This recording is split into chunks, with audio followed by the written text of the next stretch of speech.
Peace. This King Divine here at the Garden of Edith in Kingstree, South Carolina. Just doing a quick walkthrough because I was able to use this break in weather, put some more plant food down. Being that it's wet, that plant food will dissolve faster.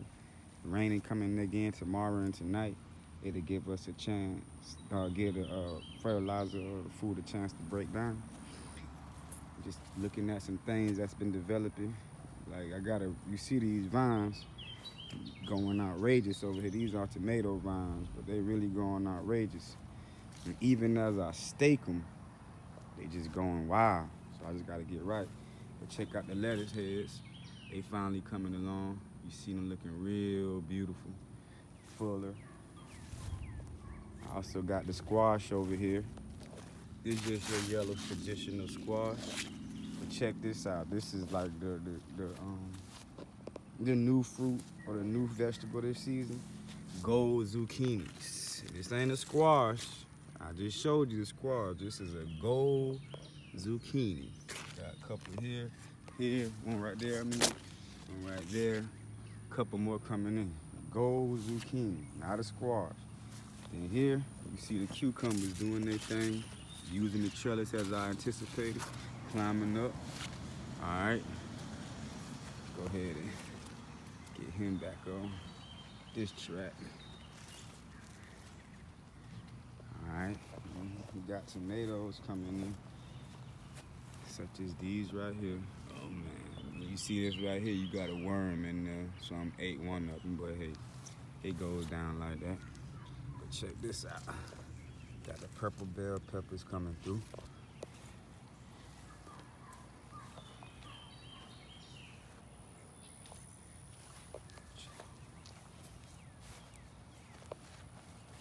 Got onions becoming ready.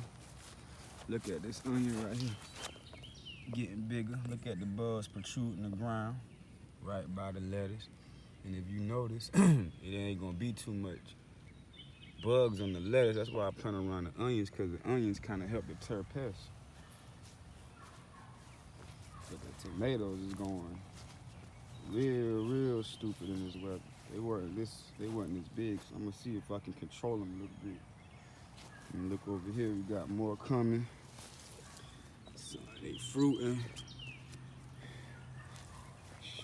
3 more weeks, boy. I have a lot of tomatoes coming in. This weather doing us good.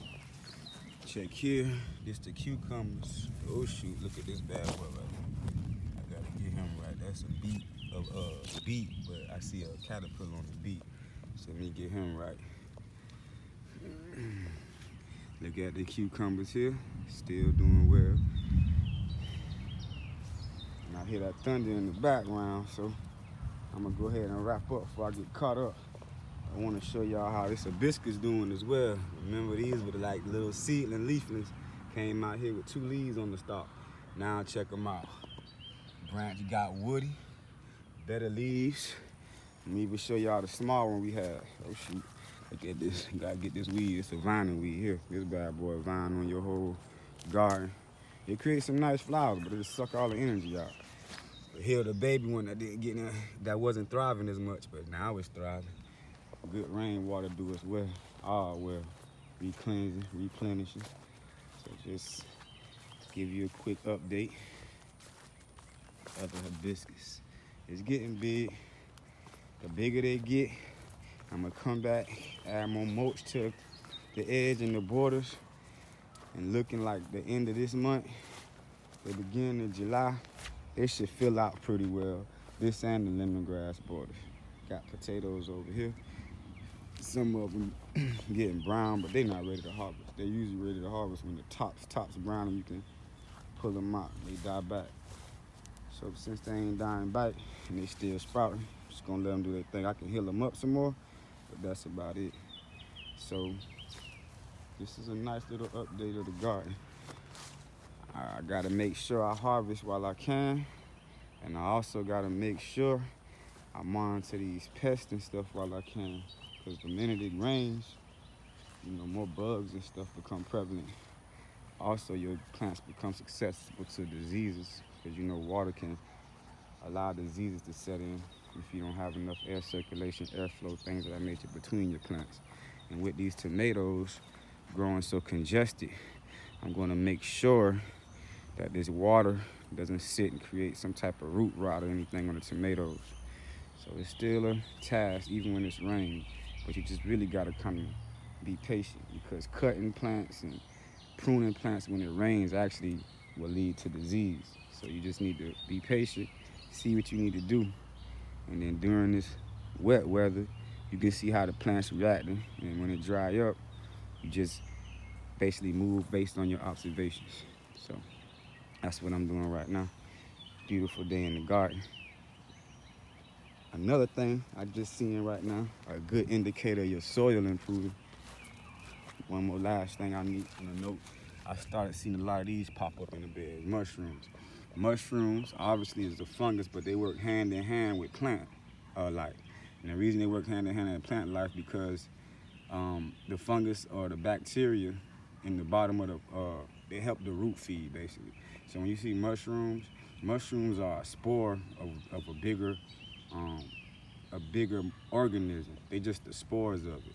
So basically underground, if you see mushrooms, the main organism is underground, close to the root system of plants. And that main organism allows plants to help transfer nutrients from the plants to the soil, and it allows it to get that nutrients from the root level. So they work hand in hand. So when you see mushrooms in your garden, don't fret. That's actually a good sign that your soil has good microbes in it, good bacterial life. So hopefully this walkthrough has assisted anybody with their walkthroughs throughout the week. And if you see any tips or pointers, or if you have any tips or pointers for myself, I'm open ears, because we all in this together. You know, gardening and growing our own food, we can all bounce ideas off each other. It's all an experiment out here. So if you're a gardener, you got a science of life aspect. So we all scientists. So whatever you got in your observations and your experiments, let's share notes. Let's build. That being said, peace.